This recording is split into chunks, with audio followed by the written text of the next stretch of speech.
Thank you, TEDx Shivaji College, for inviting me here, first of all, and making this stage accessible for me. This is a wonderful gesture. Thank you so much. In fact, the entire campus is accessible. I just use restroom and it is also accessible, which is a very good sign. And I'm saying, as a wheelchair user, this is really wonderful to be here. गिरते हैं सहसवार ही मैदान जंग में, गिरते हैं सहसवार ही मैदान जंग में, वो तिफल क्या गिरे जो घुटनों के बल चले। दोस्तों, टेडेक्स शिवाजी कॉलेज की जो थीम है, ग्रेविटी एंड ग्लिच, मेरी लाइफ में अगर मैं उन चीज़ों को देखूं तो ये उसी तरीके से है जिस तरीके से लाइफ कहा जाए, जिसे उतार चढ़ाव जिंदगी में जो आती है वही चीज़ें हो रही है। मुझे याद है कि जब मैं अपनी इंजीनियरिंग के फाइनल ईयर में था और अचानक से मेरी रीढ़ की स्पाइनल ट्यूमर आ गया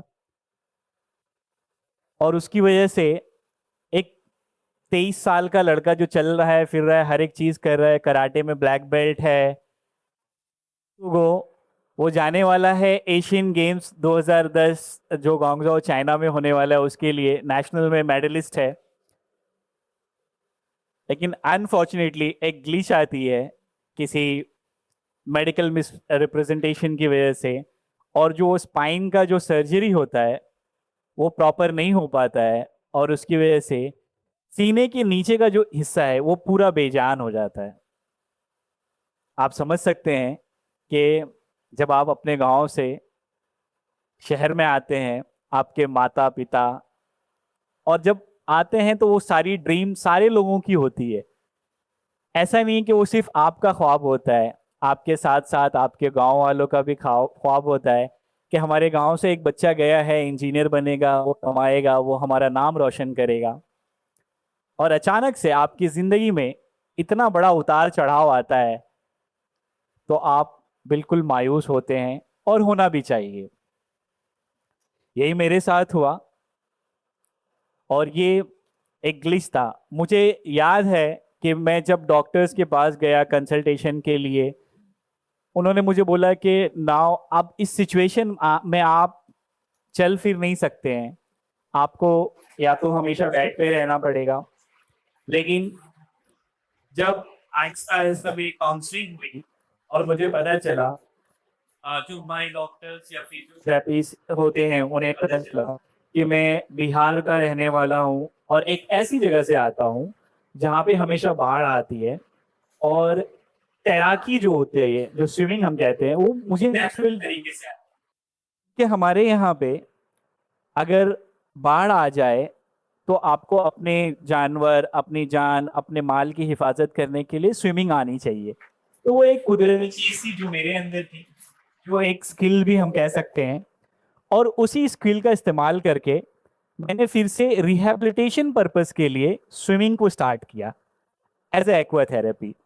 और मुझे नहीं पता था कि वही जो स्किल है मेरी, वो एक दिन आगे जाकर मुझे ऐसा मौका देगी कि मैं जो काम चलते फिरते नहीं कर पाया, अब मैं वो व्हील चेयर पे बैठ करके भी, डिसेबल होने के बाद भी कर पाऊंगा। और यहीं से फिर मेरा सिलसिला आगे बढ़ा। मैं 2012 में स्विमिंग स्टार्ट किया और वहाँ से नेशनल चैम्पियनशिप, स्टेट चैम्पियनशिप खेलते गए, और आहिस्ता आहिस्ता 2016 में मैंने इंटरनेशनल चैम्पियनशिप खेली। मैंने वहाँ पे मेरा फर्स्ट इंटरनेशनल चैम्पियनशिप कनाडा में हुआ, जहाँ पे मैं भारत के लिए ब्रॉन्ज मेडल जीता 100 मीटर ब्रेस्ट स्ट्रोक के अंदर। बट कहते हैं ना कि हम जिंदगी जीते हैं, हम रियल लाइफ में हैं। ऐसा नहीं है कि वहां पे मेडल जीतने के बाद मेरी जिंदगी पूरी बदल गई या हर एक चीज नॉर्मल होने लगा, हर एक चीज स्मूथ होने लगी। फिर से आपको अगर प्रोफेशनली ट्रेनिंग करनी है, प्रोफेशनली एथलीट बनना है, तो आपको ट्रेनिंग रेगुलर करनी होगी। हर एक चीज की दुविधाएं आएंगी आपके साथ। मुंबई जैसे शहर में स्विमिंग पूल फाइंड आउट करना बहुत डिफिकल्ट होता है, और ऊपर से जैसे कि मैंने आपको बताया कि एक्सेसिबिलिटी हम व्हीलचेयर वालों के लिए बहुत बड़ा इशू होता है। वहाँ पे wheel chair accessible transportation system नहीं था, जिसकी वजह से एक जगह से दूसरी जगह जाने में दिक्कत होती है हम लोगों को, और कॉस्ट इफेक्टिव भी नहीं होता है। तो ये एक बहुत बड़ा इशू था। उस वक्त मेरे पास कोई स्पॉन्सर नहीं था, जो आप समझ सकते, बहुत दिक्कत होती है। आहिस्ता साल जाते रहा, 2018 आया, जिसमें 2018 में एशियन गेम्स और एशियन पैरा गेम्स जगह। मैंने भी मेहनत की, मैंने भी प्रैक्टिस की, और मुझे याद है कि मैं ट्रेनिंग करके स्विमिंग पूल से निकला ही था कि मेरे भाई का कॉल आया, और जो मम्मी हैं वो गिर गई हैं किसी वजह से, और उनको भी स्पाइन में प्रॉब्लम हो गया है। और ये उस वक्त हुआ जब मैं ट्रेनिंग के एकदम पीक फेज पे था, समवेयर अराउंड सितंबर में, और अक्टूबर में मेरा कंपटीशन होने वाला था। अभी तक मुझे इस चीज की भी पता नहीं थी कि मेरा सिलेक्शन होगा भी या नहीं होगा, बस मैं अपनी प्रैक्टिस जारी रखा था। जब ऐसा हुआ, मैं अपनी मम्मी के पास गया, ऑब्वियसली हम सब उनको देखने के लिए और उनका देखभाल कर रहे थे। उसके बाद मुझे एक लेटर आया government sports authority of India और गवर्नमेंट ऑफ इंडिया की तरफ से कि आपका नाम सिलेक्ट हो गया है एशियन पैरा गेम्स 2018 के लिए। आप समझ सकते हैं कि वो मौका कितना इमोशनल रहा होगा, कि एक तरफ आपकी सालों की मेहनत है, और दूसरी तरफ आपकी माँ है जो बिस्तर पे पड़ी हुई है। बिल्कुल, मैं उस वक्त दुविधा में था, और इमोशनली जो कहते हैं, मैंने भी मम्मी से कहा कि माँ, मैं नहीं जा सेवा करना, लेकिन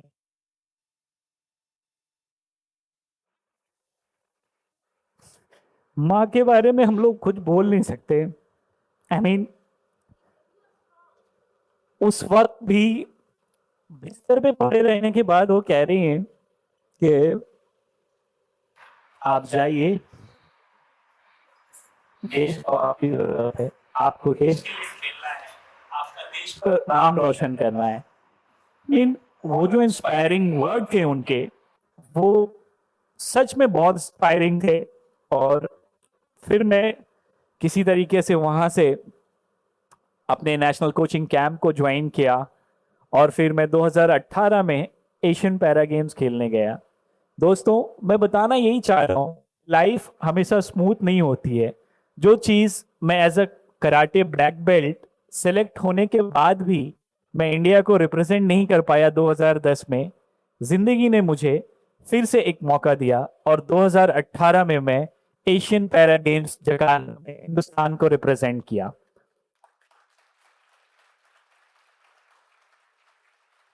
फिर से मैं प्रैक्टिस करते गया, आहिस्ता आहिस्ता चीज़ें अच्छी होते गई। मैं मुंबई से दिल्ली शिफ्ट हो गया, मुझे जॉब भी मिल गई, और मैं जॉब भी करने लगा।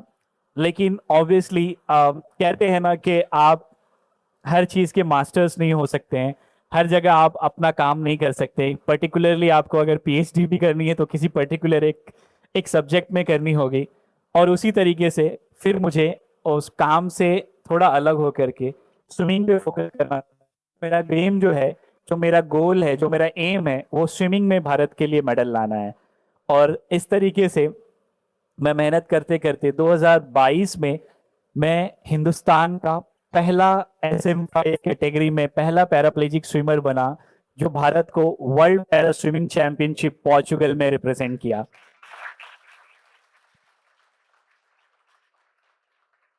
उससे पहले मेरी मेरे बहुत सारे नेशनल्स और इंटरनेशनल मेडल्स, मैंने स्विमिंग के माध्यम से बहुत सारे रिकॉर्ड्स भी मैंने बनाए, Limca book of world record. और उन सारी चीज़ों को देखते हुए एक इंसान का जो सपना होता है वो पूरा हुआ, और भारत सरकार ने मुझे नेशनल अवार्ड जो कहते हैं, जो राष्ट्रपति ऑफ भारत की तरफ से मुझे दिया गया, प्रेसिडेंट अवार्ड 2021 में मुझे मिला। ये